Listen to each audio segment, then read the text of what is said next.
I see like a sheriff just start strolling up to the stage, like kind of like looking at something, then just kind of rushing the stage a little bit. Then JR just out of nowhere just gets up, he just runs, and he just jumps and tackles the dude in there like they're wrestling and shit is going on. I'm like,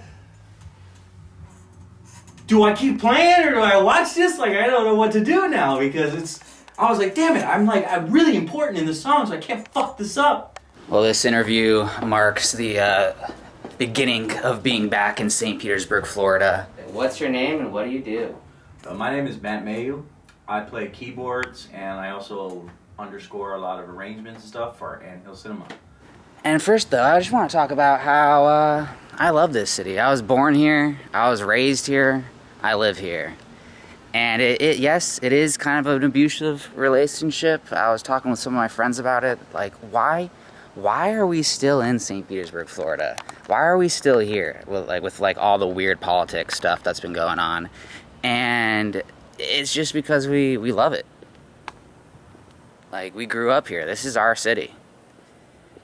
And as each year goes by, it becomes more and more of an abusive relationship, especially in the film industry. I mean, no breaks whatsoever.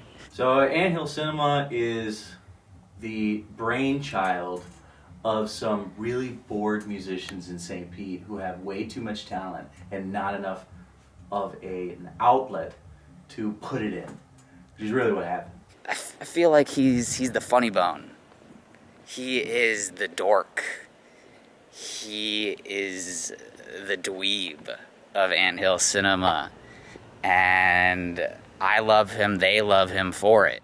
But not lifting weights. Okay. You know what I'm saying? It's not this motion, it's more like this. Yeah. It's more like a mild version of the monkey. Mm-hmm. You know, from back in like the 60s? Yeah. The monkey like this. Mm-hmm. But it's like this. You're just doing this. He is unashamedly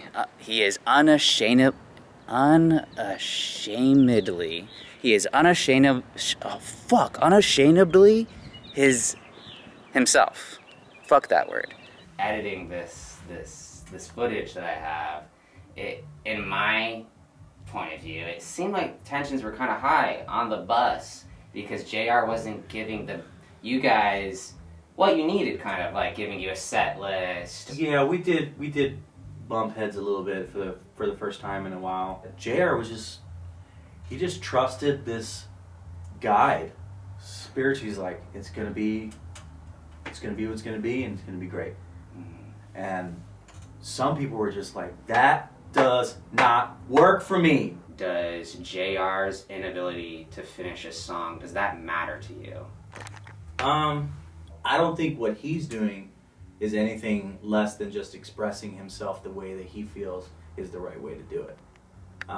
Which I think that kind of like gets swept under the rug a little bit talking about JR, you know, to his credit. You're gonna find it frustrating, you know. If you're used to hearing a song start and finish somewhere, you're gonna find that frustrating. Matt and JR seem to get along quite well.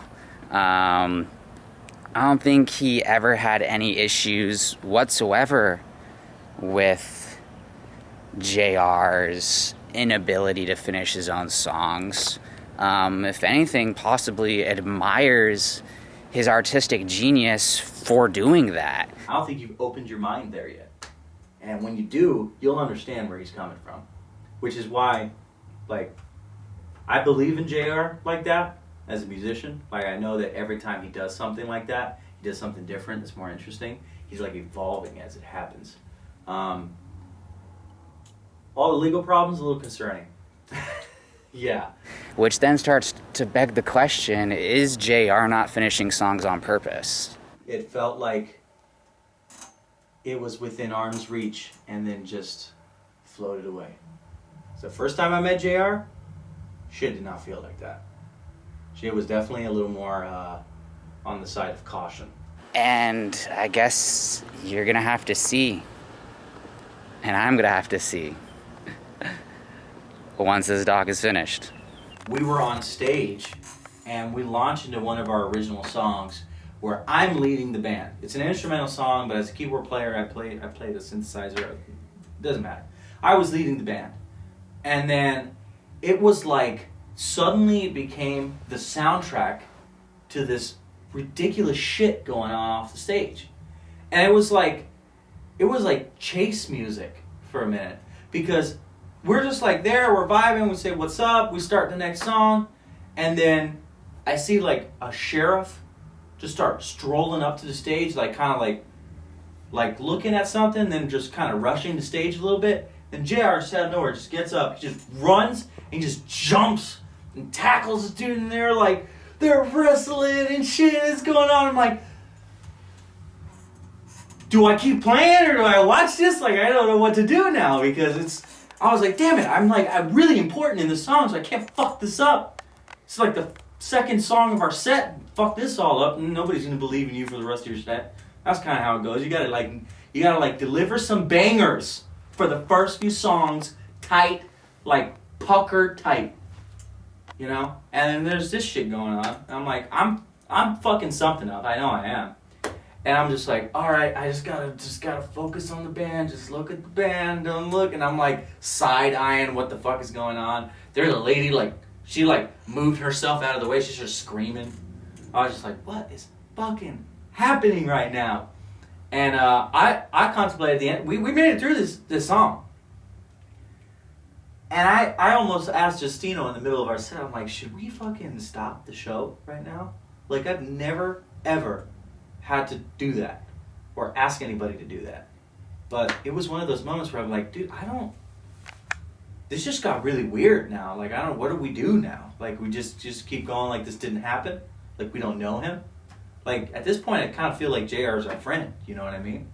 And is that how you treat your friend? Like, you don't care about what's going on? You don't stop for a minute, check in on what the fuck's going on? The cops got involved, you know, some of us smoke weed and shit, so we're like, maybe not a city's not a city to get involved. You know what I'm saying?